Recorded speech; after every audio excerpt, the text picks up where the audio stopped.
বন্ধুরা কেমন আছে সবাই? দেখো আমাদের সোমো পড়া শেষ হতে না হতে আবার আজকে বৃষ্টি শুরু হয়ে গেছে। আমাদের প্রথম বৃষ্টি হচ্ছে সারাদিন। বাচ্চাকে স্কুলে দিয়ে বাসায় যাচ্ছি। ভাবলাম তোমাদের সঙ্গে একটু শেয়ার করি কি পরিমাণে বৃষ্টি হতেছে। অনেক ঠান্ডা, তার ভিতরে আবার বৃষ্টি। বৃষ্টি কিছু করার নাই, কাজ করতে হবে।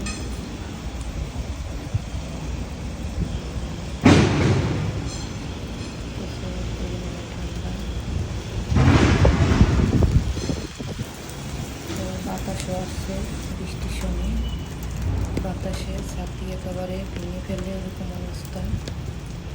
হেঁটে হেঁটে যাচ্ছি বাসায়। দেখো আমার বাসার সামনে একেবারে পুকুর হয়ে গেছে পানিতে। ভালো থাকবে সবাই।